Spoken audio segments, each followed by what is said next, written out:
Hey friends, welcome to Keeping Your Heart. My name is Renee and I'm so glad that you're here. I'm checking in with you to see how everybody is doing on their March 2019 self-care challenge.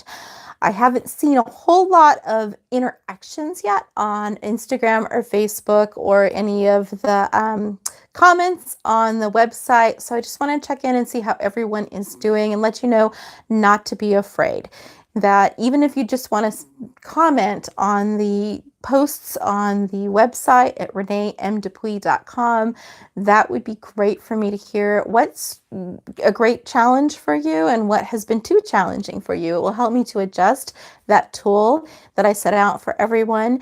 If you haven't downloaded that tool, you can go to reneemdupuis.com and look at the challenge page, and it's available there for you to download. That's my gift to you to participate. So if you haven't figured out yet what Keeping Your Heart is, I did want to check in about that as well to let people know what I'm doing here. So if you haven't watched the intro video, check out that hair.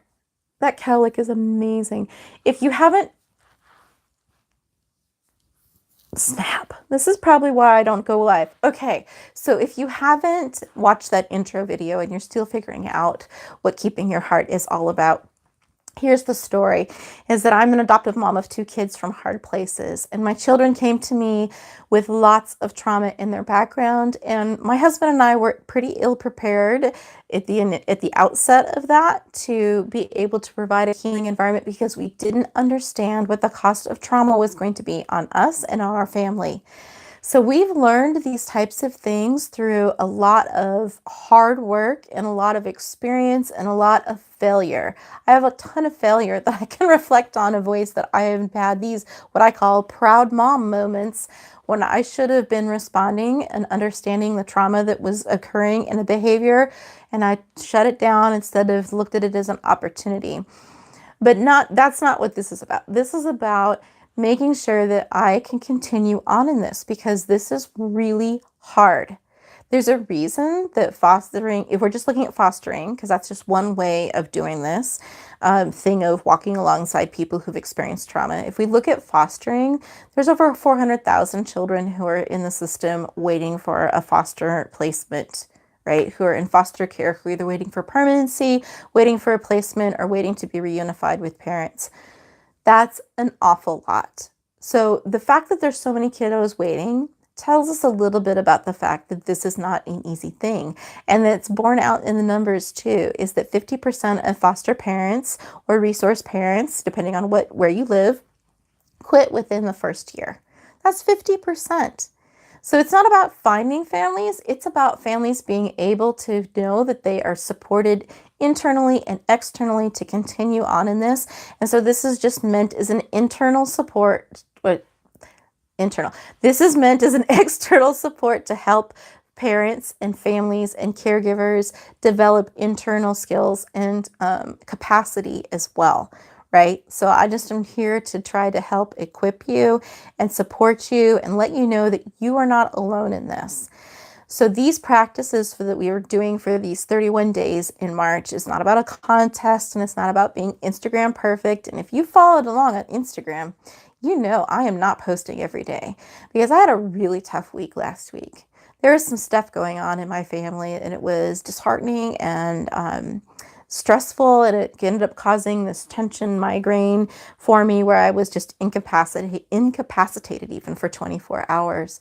And I had to make the choice of, am I going to push really hard to accomplish this task, or am I going to take care of myself and my family in the midst of this? And turns out if I didn't stop to take care of myself, I couldn't do what I'm doing today or what I plan to do tomorrow. So I'm living this and saying it's not about being perfect, and it's not about making sure you hit a hashtag or get a pose right or do a thing right. It's about making sure that you are figuring out what you need to increase your capacity. So that first week, both on the blog and on the YouTube channel, when I said, go to the self-care toolkit at the University of Buffalo, it's a great resource to start that really clear examination of what you're doing, what you can do better, what you need to get rid of so that you have a really robust toolkit. So